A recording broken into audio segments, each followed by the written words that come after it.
wanted to play off of the fact that he was talking about younger bodybuilders, right? I mean, professional bodybuilders go from growing like crazy, training hard as hell, to doing stuff for Instagram, and they stop progressing. And but these are people that had like Mr. Olympia level genetics on track to doing it. And you're limiting like any forms of, because like you see dudes who are going to Dubai and they come back from years and you're like you were already at a genetic potential and you just broke through another genetic potential.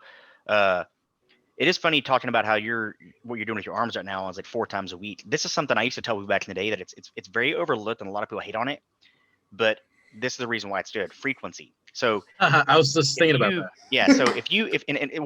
So years ago when I first got into, like in my mid-20s, you know, Arnold's Encyclopedia Bodybuilding. Yep. I did his advanced training, his legit prep advanced training, where it was Monday morning was chest back supersets, evening legs, Tuesday shoulders arms, rest, chest. So I was hitting every muscle group 3 times a week. And someone was like, well, oh, it's overtraining. I'm like, no, I was resting and recovering night. But here's what it is. So if I'm training a muscle group, let's say someone goes and does a bro split and they do one muscle group, every muscle group once a week. What takes you 6 months to do, if I do it twice a week, I did it in 3 months. If I did it 3 times a week, so what you're doing, you're literally compounding. Now, what you have to take in consideration for is what he talks about is in the 8 weeks, his joints are just, it's done. He's reached that potential. So what I would do is I would do those training cycles for 12 weeks. And then I would do 12 weeks of like maybe once a week, just kind of go in and focus simply on things that I felt I was lacking throughout those weeks, but I was still hitting stuff that I knew I was strong with. Another 12 weeks later, I'd do, once a week, twice a week, 3 times a week. So I just kept messing with that frequency throughout time to kind of take what it was to take, someone years to do. I could do it within a shorter time frame. But a lot of people just can't handle that because they don't understand. Well, for one, people with recovery is terrible, and they don't make sure they keep their joints healthy. Like that is like, it's not that your muscles usually are failing; it's your joints are failing. Well, I mean, it's like your joints are failing because your muscles are fatiguing. Yeah, 100%. And they won't manipulate their volume. They won't back their egos to get to them. And they're like, if they're curling 30 pounds, they're like they should really be curling 20 pounds that day. Just you're training them so frequently, it doesn't matter. Back off a little bit because you're talking about frequency at that point. It's all a numbers game. I try to explain that. That's why I try to dumb it down to weights times reps times sets. Yeah. And throughout a week, right? Throughout a month, throughout a year, like that's really where you get that attribution of progress in my eyes. So it doesn't matter like if you have to back off one day and you're still moving the weight, you're still moving the weight. Now, are you going to gain as much that day? I mean, not really, but over time, absolutely. If it means that you can still move it without having to back off. So I just want to dive in on that, and just to give my real world example, I have this client of mine who had no arms. His arms wasn't really the best or anything like that, right? So the first month, what I did with him is I had him hit arms 3 to 4 times a week. But I had it programmed so this way he's not completely overloading the muscle and kind of not progressing. I had him hit let's say we're running a push day. I would have him do triceps on the push day with maybe 2 to 3 sets. And then the next day he'll do pull, but within that pull, I'll have him do another tricep exercise and have him do it for 2 to 3 sets. But it's not super ridiculous heavy weight, but it's light enough to be able to stimulate the muscle as we go. And then he'll have leg day. And on his leg day, I'll have him do biceps. So now he's already hitting biceps and triceps twice a week. And then he's going to have an off day. So on his off day, basically just off. Have the muscle recover. With arms and the little minor muscle groups, they take 24 hours or so, even less, to recover than your big body compound. So you can actually hit them a lot more frequently. And when you do that, they're going to grow because they don't take that long to recover.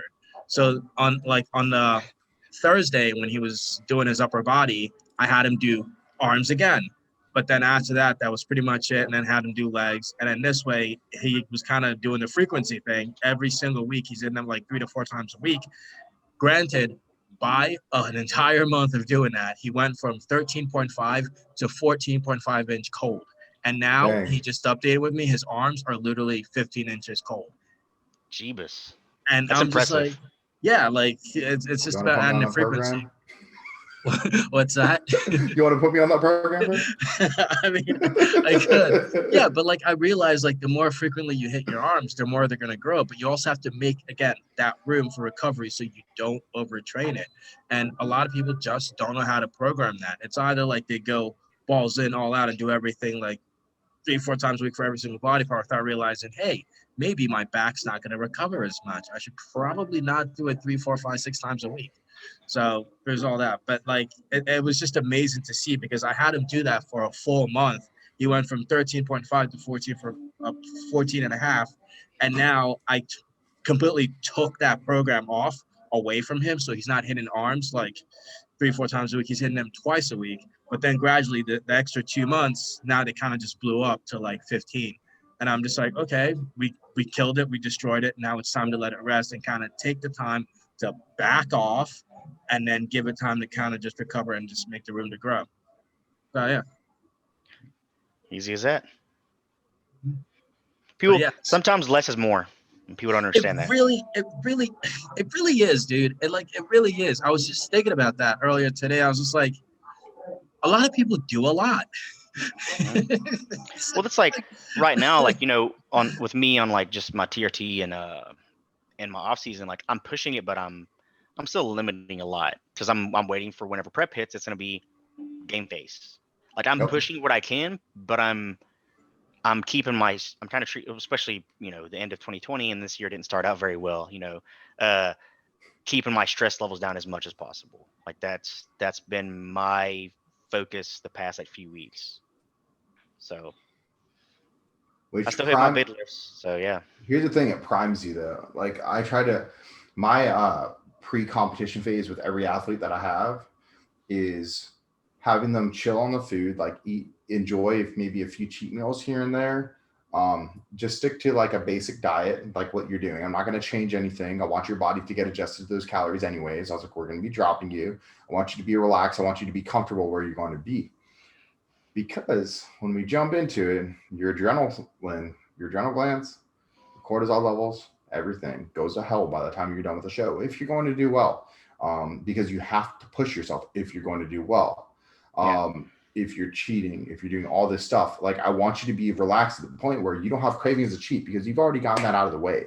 You're relaxed, your body's primed, you don't have excess body fat because we didn't allow you to go like ham and have the last supper every single night and stuff like that, eating pizza and whatever. So I do like that phase of completely giving yourself a mental break, and it has to do with more the stress levels and the deload of the mind and relaxing, and you'd be like, okay, it's go time. And then because you can never sprint a whole marathon, that's the issue. You have to choose when to sprint to get to that finish line, and when you have that finish line in sight, finally you hit the ground running. Well, that's why you want to, man, Paul's perfect fucking example. Man, this motherfucker, dude. I remember like his last, hold on, you're going to remember, because I remember your last prep, Stairmaster, man. I'm like, Paul, like, man, my legs, I got to do more Stairmaster. I'm like, Paul, fucking stop. Stop doing the Stairmaster. You're stressing out your legs. Literally, you're doing all this work in your legs, and you're doing Stairmaster, which is directly stressing out your legs. I'm like, they're not doing a recovery. I'm like, that's why you're not seeing results. Man, so I cut back on the Stairmaster. Man, my legs are feeling great. You know what the best cardio is? The best cardio is the cardio you don't know that you're doing. Yeah. Neat. Just being active. For me, like I have a time and place like where like I like the variable. Like when I'm programming for a kid who's natty right now, and he's like 10 weeks out, and his cardio I have him doing like if I have him doing higher cardio, like, you know, more time cardio, it's usually on an elliptical or treadmill because it doesn't stress you out. If I'm having him to want to like burn some calories in a shorter time frame, it's a Stairmaster. And I tell him, keep your damn hands off. Like, do not touch it. Do not lean on it. Knock out, 10 to 15 minutes on the Stairmaster on this day. And I try to like plan it around certain muscle groups. So he's doing like smaller muscle groups. I don't mind him doing Stairmaster because it's not as stress reducing. I'm not gonna have him doing Stairmaster with squats. That's unnecessary. That's so unnecessary. You're literally just adding more stress. So I plan all the cardio around what he's doing because that makes a difference. Like if you're doing walking, yeah, dude, like especially when I told people too is like, I was trying to explain to someone, like one of my clients is, let's say you do like some heavy resistance training, like a deadlift day or a big back day or a leg day, you deplete a lot of glycogen in that training cycle. Well, the thing is, like, when you do like low intensity, like list cardio afterwards, like especially on a treadmill, your body's not tapping into glycogen for it. So it usually favors your adipose fat because it's low intensity. That's one of the easiest. Like, your body doesn't need to break down anything. It's just looking to take a slower burning source of energy because you're not forcing heavy contractions when you're doing low intensity cardio. That's why I was a big fan for the longest time. Like, I would always do 15, 20 minutes post heavy training cycle to just walk. And I'm like, people are like, oh, you should do more than that to lean out. And I'm like, if you look at me like I'm getting lean really quick, I'm like, because post training, my body's still in that cycle where it's burning fat. And if I'm doing low intensity cardio, not forcing my body to tap into, because you create catabolism through the training. Like, if I'm reducing that catabolic cycle by doing low intensity cardio, it's going to want to be more efficient at oxidizing fat in the process.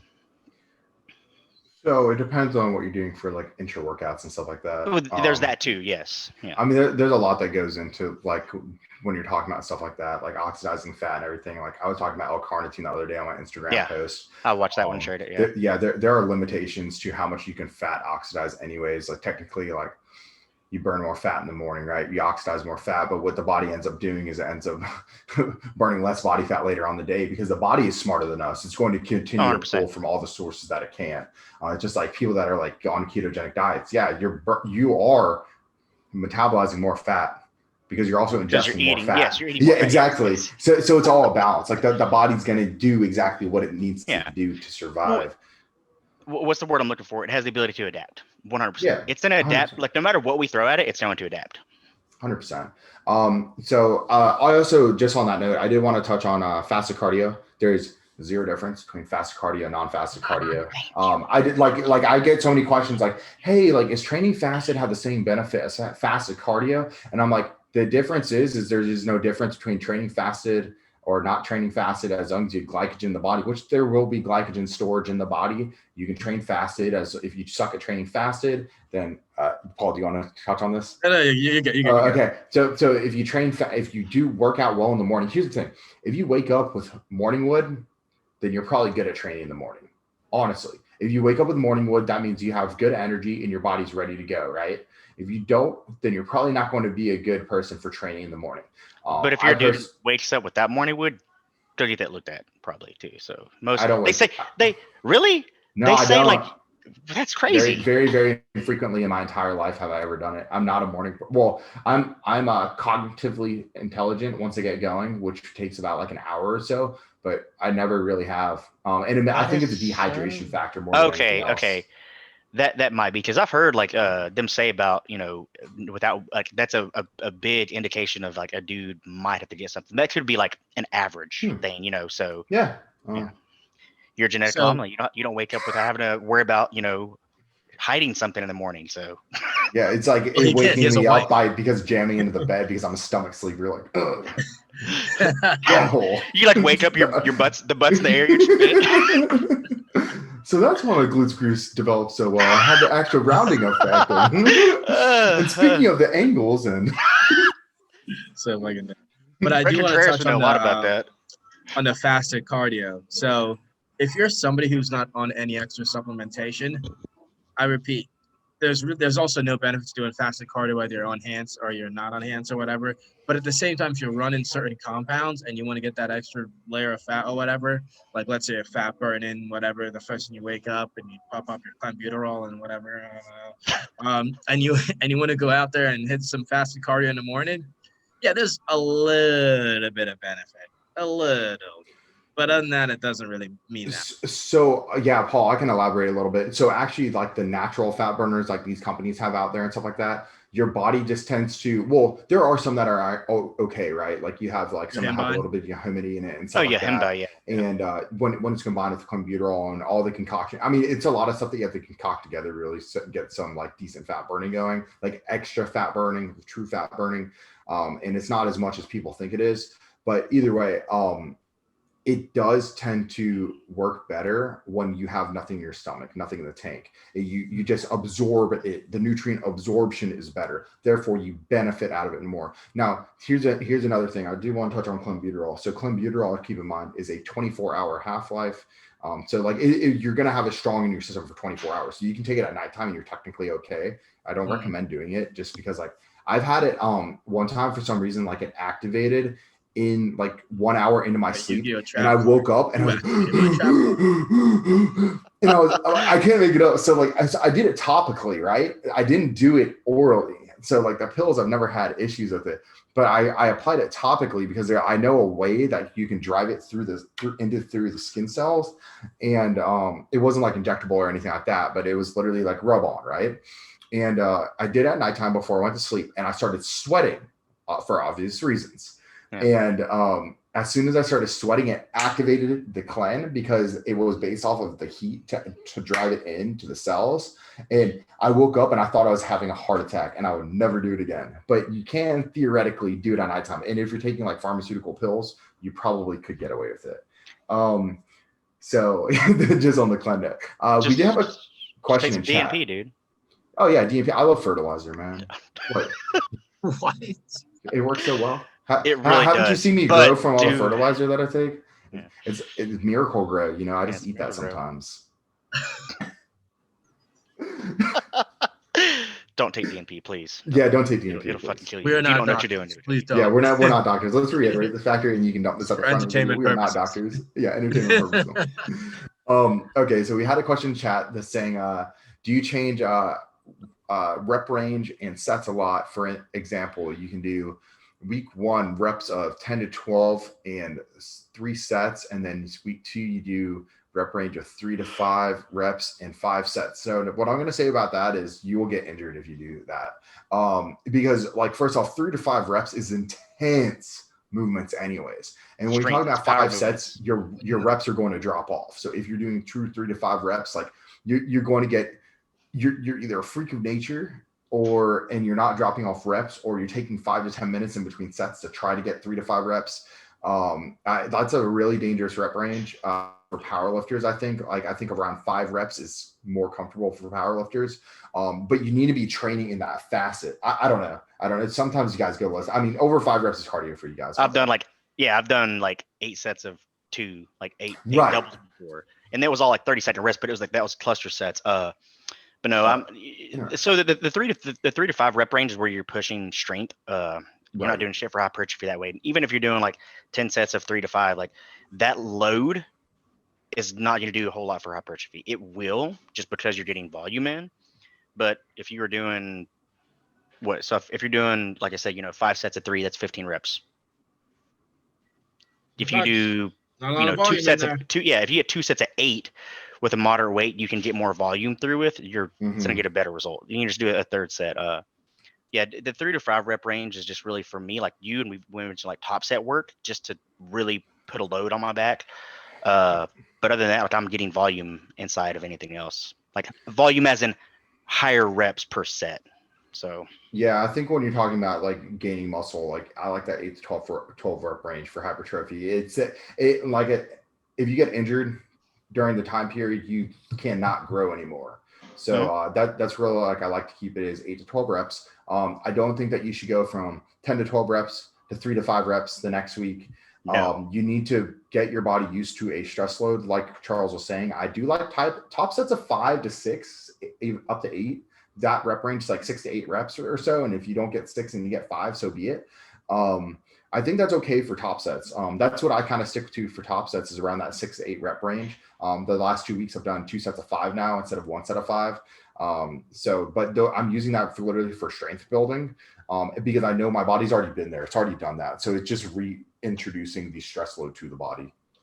Yeah, my coach has me do certain rep ranges from 4 to 6, but we also incorporate rest pauses to increase the overall volume. So yeah, we're training some strength. We're getting strong as fuck, but at the same time, we're doing like freaking rest pauses, and we're doing like 30 sets. So that's stimulating. That's where you're getting that. Well, that's where you're getting that density in. Yeah. Look at any powerlifters. They're like walking brick walls. I actually incorporated some pause squats into my warm ups. So when I'm warming up to my heavy weight, right? I usually am actually when I'm doing my top set, like my strength loading right now, it's actually really interesting. So it's like 135, rep it out, making sure it feels like a machine. Then I do 225, make sure it feels like a machine. Then like I'll usually either do 265, which is very uncommon, or 275, which is uncommon, or I'll go to 315. On 315, I'll do like the first rep or two to make it feel good, and then I'll do a pause rep. Rock it once it feels good. Once I get that mind and muscle connection firing, rack it. 365, pause rep, rack it. 405, pause rep, rack it. 455, crush it. Yeah, that's I actually implemented that a while ago. During my warm-up sets, I would literally just like pause reps, pause the reps, so I can kind of like feel the muscle, so they can be able to fire a lot better when you start for that true working set. And yeah, also stretching it as well, going down all the way for like your bench press and kind of stretch out the chest, warms it up. So that way when you're ready to go, your chest is ready to fire. Go, go, go, go, go. And then you can just avoid injuries that way a lot better. Something I've tried to tell a lot of people too, it's like the time under tension for bench press. And if you really want to grow your chest with bench and still learn to load through, as I say, train in the lower 3/4 rep of the range. Like don't lock out your bench press at all. Like don't just like, and it has to be, it's barbell. It's barbell. We're not talking about dumbbell because this is completely different. Like anytime you're able to just move, you're not like a barbell limits how much you can contract 100%. So on a barbell, you should be training. If you're focused more on chest, it should be not that bouncing shit. You should bring it down to your chest, touch it, and then press back up. But from here up is more of shoulders and triceps. It's the extension of the arm. If you don't extend and you think about just pushing through your chest and then come back down, try doing that with the weight you've been benching with, and I'll tell you that you're going to fail very quickly. Yep. And on that note, but if you're talking about bench press, because I never really talk about bench press for whatever reason, I'm weird with it. Because we don't bench, we're bodybuilders.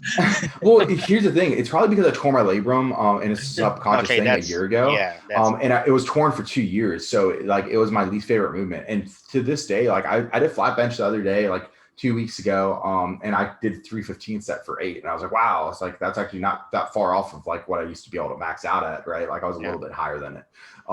And then the next week, like I was doing flat dumbbells. That was my warm up before I went to barbell, and I almost tore my pec. Right, like I literally felt it go. I felt it fold in, and I thought I was like holding my boob, and like all the girls were looking at me like, "What's this dude doing? Is he feeling himself up right now?" But then I went to the bathroom. I was like, "Oh, everything's all attached." Yeah. So I usually stick to incline. So I'm just gonna kind of talk about the range of motion when it comes to incline. So Charles, what you hit is the same principle when it refers over to incline, but really like when you're doing this, you start to lose contraction and you get pressure on the rotator cuff and the shoulder cavity when you go below this point. So you really actually stop above it and you create more tension onto the chest. Because what are you going to do? Like on a machine, you can wrap it in and then load it back up. But if you watch what's happening, it's going into that shoulder joint. Now, Charles, you'd be able to talk about the mechanics a little bit better than me. But I actually, to take pressure off that shoulder cavity, I actually stop a little bit above the chest, about an inch above the chest now, to keep constant tension in it. And when I press, I bench like a bodybuilder, and you rip me a new one for it. You're supposed to go like through the window, right? Like you're peeking your head through the window. Like when you go up, it's an arcing range backwards towards you. So it curves back. Like when I do it, I kind of like go straight parallel, right? But I always keep my elbows bent a little bit. And like, so it's not a 45-degree angle. It's like a 60-degree angle. You're keeping your GH joint in a much safer position. So that's one thing I was forced to learn after I tore my labrum. I could not lift when I had a torn labrum until I learned to go more neutral with it. Instead of like up here, you will tear your labrum or tear a rotator cuff or something like that eventually if you bench out here. This is not benching like a bodybuilder. This is benching like an idiot. Keep it right in here. Whatever you pull back to throw a punch is turn your hand out, and that's where you should bench. You know, it's funny you say that. You know how many times I've told people the idea of throwing a punch when you want to bench press, and I say here's the reason why. So if you look at like this, and when I say this is your wrist is stacked like this. When you throw a punch, you kind of throw a punch, and you don't stack your wrist like this when you throw a punch. It's like this, but when you throw, you internally rotate, right? You extend out, and you ever seen that? So that's why you see like boxers have like a really developed serratus anterior, because what that does is that extends through the arm. Now, where a lot of bodybuilders fuck up is they don't keep, and I've seen so many bodybuilders talk about, oh, you should make sure, let your scapula retract and move a whole lot. Like, you don't want a lot of movement in pressing movements because it's all about stability. Like, if you're on a machine, that's cool. You can move a lot, but anytime you're having a barbell over you and it's about stability, you're not wanting to have a lot of this. You're not wanting to have a lot of protraction. You're wanting more retraction, and it's like not just retraction, it's retraction with depression. So that's the extension of the T-spine by pushing the chest out. And what people don't understand this, they say, oh, well, you're limiting your range of motion. Yeah, you're limiting your range of motion by opening up your chest. When you open up your chest, you can get You don't have to go as far on the chest. Yeah. So, but it's you're also, the idea of breaking the bar is you hold the bar like you're trying to punch. And the reason why I say when you punch, because you see a lot of people that do this. So here's the thing with this. When it comes to benching, the moment the weight distribution comes stacked over the joint, which the elbow is, when it goes forward, a lot of people break and the bar rolls out of their hands. Whenever the wrist goes back, what you see is elbow flare. And the reason why is if I'm benching and I'm grabbing the bar and I'm tucking it to extend my back, if I'm benching down and the weight comes over, do you see where the weight transitions to? Instead of being stacked on my elbow and lined with my joint, it pulls back. So as that bar rolls back, as I press, what does my body want to do? Flare. That's how you tear your rotator cuff. People really have to understand stacking the joint. So punch. When you come down, punch coming up. So it's extension to the arms. Yeah, and it's also the other cue from powerlifters. Like I said, I learned from powerlifters is like you try to bend the bar, right? You try to bend it outwards or inwards. I think it's outwards, right? So no, okay, that can be another mishap. So bending the bar is an idea from geared lifters because you're trying to bend the bar. Here's where they mess up. So being someone that's not a geared lifter, and I actually have this, I've told this cue to a few people and they use it with their clients now. If you were to take a Kit Kat and break it, how would you break it? In the middle. So in the middle, but you like that. So when you grab the bar and you come over and you're ready to extend, break the Kit Kat. So if I come out from and extend it, so this is where I'm benching, right? If I think about breaking the bar like this, I'm putting the load on my rear delts and my scapula. If I'm breaking the bar, I can't break the bar like this, right? But if I try to break and my wrist stays still, what happens? I'm getting that external rotation to pack in. And through that process of with the bar here, that's how you extend your chest. You try to break the bar and pull it to your chest. Interesting. Yeah. So that's not a good cue for non-geared lifters. Interesting. So that makes sense why it never. Yes, bending the bar sucks. Breaking the bar is good. Okay, got it. Yeah, you want to be able to break because you don't want to keep your arms, your elbows out. That's like if you just do this, like you pull back, you don't feel shit here. It's literally on your shoulder. No, it's literally on the shoulder. Yep. If I do this, if I'm holding the bar and I'm breaking and I'm thinking about pulling back, then the load transitions because you have to look at how the muscle lies on the pec too, or how the pec lies. Everyone on Panera right now thinks that Paul's trying to ride a motorcycle. He's like, yeah, it's funny because nobody cares. I don't think exactly. But I was doing that because I think Charles already know why I hate benching because it really screws up my my rotator cuff, and I think it's that exact same reason as why. And no matter what I do, I try to like fix it, but I just can't get it. So I'm just like, you know what? Screw benching.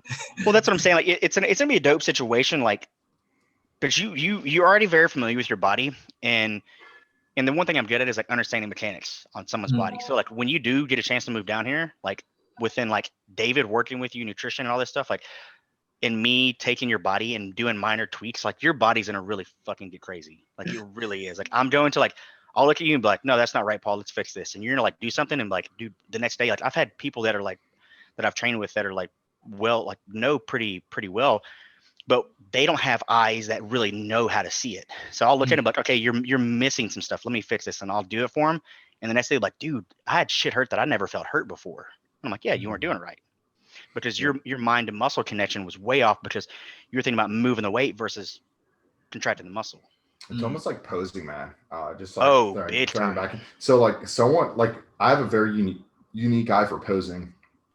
I pose myself okay, right?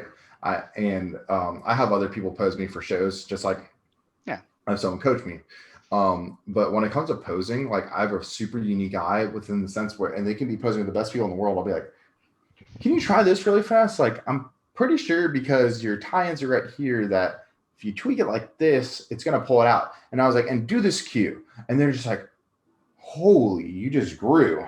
And yeah, just a unique eye for either body mechanics, muscle tie-ins, stuff like that. It's important.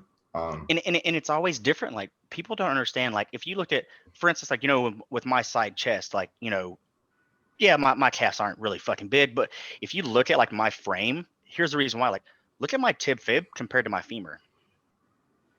I have a very long tib fib. Like, I have a long calf. Like, my calf muscle is very long. Interesting. So to even build up size on that, but that's why my legs just look like big, because the femur length.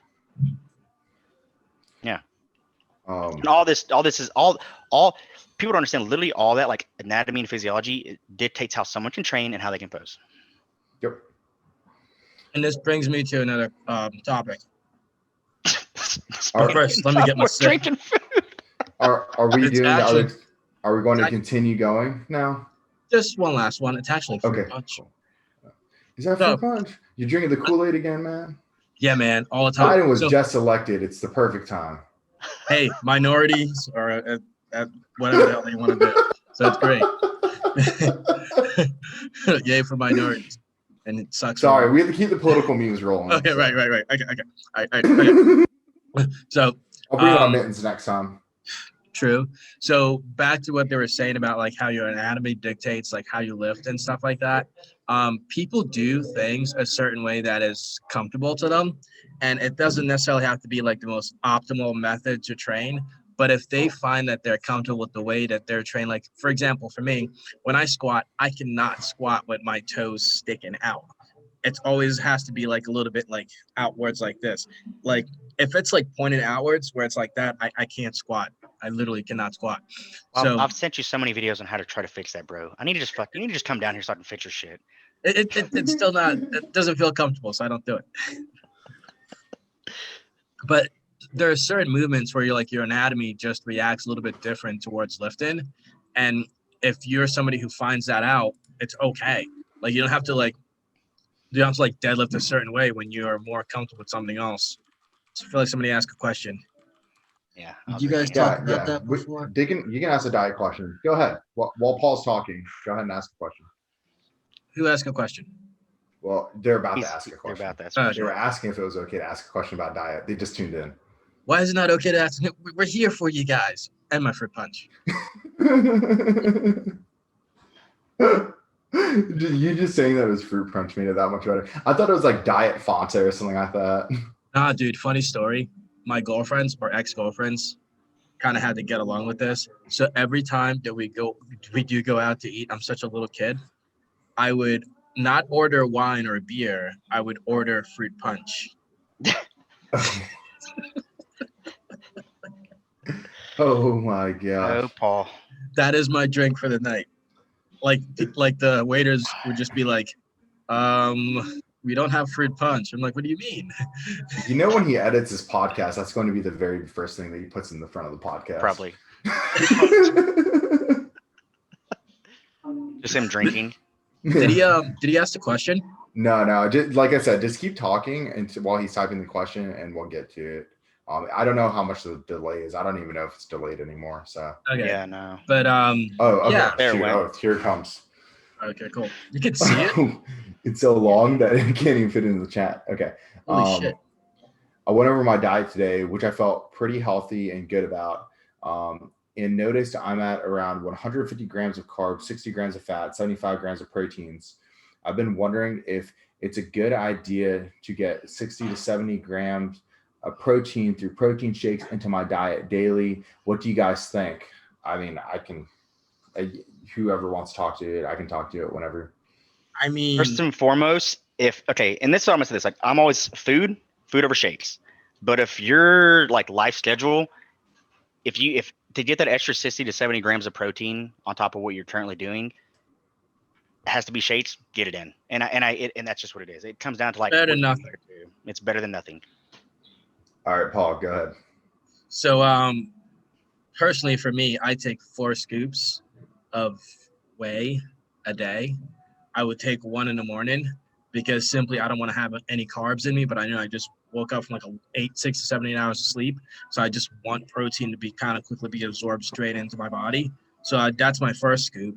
And then the rest, it's just all like whole foods, chicken, beef, whatever. And then I get to my post-workout meal, or sometimes before my workout, I would have like a shake, and then that's pretty much it. Like two scoops away, and that's pretty much it. So I take 4, but everything else is roughly just all food. So basically, in a sense, 80% of my protein intake comes from just whole foods, and Okay. the 20% is all just straight from whey. But again, if it's your work schedule where you don't have the time to like cook your meals or like get your meals ready, just go for the shakes. It's better to have those consistent amount of protein going through your body every few hours than not. Because if you don't have that much amount of a certain amount of protein going through your body, not a certain amount, but if you don't have like enough protein to kind of go out throughout the day, you're missing out on a lot of gains. Yeah. So I think Paul kind of hit the nail on the head with just like, it's about protein over periods of time. You want to be spacing protein. That's the most important thing when it comes to muscle protein synthesis, because your body can only utilize so much at a certain period of time. It doesn't have to do with protein synthesis. Protein synthesis occurs in the human body at all times. You can have 200 grams of protein in a sitting and your body will still utilize that for protein synthesis. Muscle protein synthesis is different. We are hunters and gatherers. We're meant to space our food throughout the day. That's part of the reason, but it just has to do with muscle protein synthesis, not protein synthesis. That has to do with survival. Now, either way, when it comes to what they said, using whey protein, keep in mind, whey protein is actually one of the highest utilized proteins that you can consume. It is very, very quick to absorb. It is light on the stomach. I have nothing against it, unless if you're getting a shit quality of protein. And the reason being is they add metals into it. They add concentrate, and concentrate is going to jack your stomach up 90% of the time. We don't do well at digesting it. So you want a whey isolate. I have nothing against it. I eat between 2 to 4 scoops a day, just like Paul does. It's usually paired with food. Now I do cream of rice with whey protein in it. And that's basically the way that I eat it. I eat all whole foods because I do pair my protein with it. Now, the issue with having protein shakes without anything else is it will spike your insulin up and it will crash it back down. So you want to probably pair it with fat because it will prevent that insulin from plummeting back down. It just helps with like glucose uptake to slow down the process, but it can help you with that insulin crash factor. So just be very careful when you're doing whey isolate. That's something that is super fast to absorb because of the insulin spike that you do get from it if you just have it by itself. So high protein or high quality whey isolate. And I personally would pair it with at least a fat. And if you can pair it with food, I like cream of rice or oatmeal, something like that. And you just dump it in and mix it up and there's a meal right there. You can even pair it with a little bit of like nut butter or something like that. Perfect. Nut butters. I was just telling someone the other day. I developed a pretty severe peanut allergy. I thought it was due to high histamine because it's high histamines. And then it turns out that it was partially that fact that it was high histamine and peanuts. Then I realized nuts are high in oxalates, and I'm allergic to oxalates too right now. So I switched to almond butter to avoid the high histamine from it. And it turns out that I can't do almond butter either because that's one of the highest oxalate nuts out there. What about there's cashew other butter? foods that are high oxalates, huh? What about cashew butter? So I've been doing a little bit of pecan butter, but I can only handle a very small amount because I will have an allergic reaction to it. It's crazy. Of all things, I was eating peanut butter my whole life, and then all of a sudden, it's just like my ankles will get like this big, like my feet will disappear. My ankles, it looks like I'm 400 pounds. It's horrible. Jesus, it's like your whole life has been a lie when it comes to peanut butter. Dude, I'm pretty depressed about the whole situation. Damn, peanut butter is great, dude. Like I would eat like a whole jar of peanut butter and just kind of sit there. Dude, I used to be that way, and now peanut butter is like, I like a good PB&J, but I'm like, I can do without it now.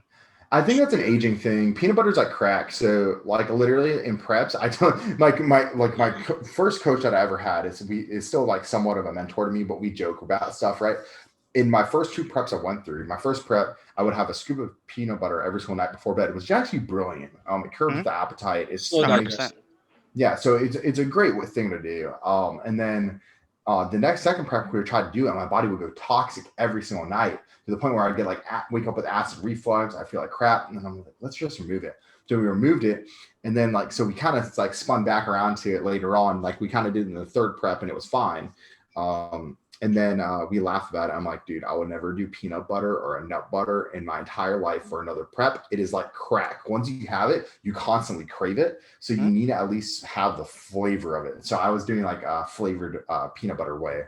But well, so people don't have to understand this. Is like, so when you talked about like, you know, addictive foods, like, oh, sugar's addictive. I'm like, no, it's highly palatable foods. If you're not getting like a 100% raw, like peanut butter, where it's just like a little bit of salt and peanuts, Jiffy stuff, like there's a bunch of like there's additives in it. There's sugar. So that's why it's addicting, because it's highly palatable. It's easy to eat. It's fats. It's salt, and it's sugar. Yep. Yeah. So I would only do like the natural stuff. Actually, natural Jiffy is actually pretty good. I think it's just salt and nuts. Yeah, natural Jiffy's not bad. Yeah. Yeah. You just like nuts. Yeah, I just like nuts, man. It's kind of like I was born that way. So funny thing about peanut butter, during my prep, speaking of nuts, during my prep, I found out having a problem. No. I found out like I can digest fats pretty awesomely. Yeah, towards the end, you were talking about how you were. I think him and I were FaceTiming one time, and he's sitting there like just pulls like chicken out of his pan. He's eating chicken and some veggies, and he's just like eating peanut butter. What? Yeah. I mean, it's good. I've done it before. Chicken, broccoli, and peanut butter. It's actually not bad. Well, the one thing I did that was pretty bad. Don't make fun of me, but I had. Yo, I lost to this guy, by the way, you guys. So the night before my prep, before I stepped on stage, what my coach told me to do is just eat like Rice Krispies and like olive oil and peanut butter. So I was like, okay, I have literally no taste in my mouth, and I kind of want to crave a lot of good food and stuff like that. Oh, and the chicken too. So I put like Rice Krispies in a bowl, put olive oil with the Rice Krispies, and then after that I put peanut butter on top of it, and then after that I put chicken on top of all that, and then I kind of ate it. Yeah. And I don't know, maybe I was just dying for food, but it tasted pretty good. No, when you're dying for food, shit tastes delicious. When plain rice tastes like candy, you know you're dieting well. Yeah. But like that honestly doesn't sound that bad. I mean, I wouldn't eat it, but it was good. I kind of wanted he wouldn't actively do that, but it was offered to him, he'd eat it. Absolutely. Yeah. Pretty much. It's a good idea. If it was presented. Yeah. But course meal. But awesome. So this is this week's. I'm gonna try to upload this throughout the week. But for all those guys that showed up, we're gonna try to do this more frequently because Well, I think we got like almost like 3 videos out of this one. Honestly, we went for an hour and a half, 2 hours. We do. I'm gonna actually. What I'm gonna do is actually just post the full thing, but I kind of want to see what people want to say.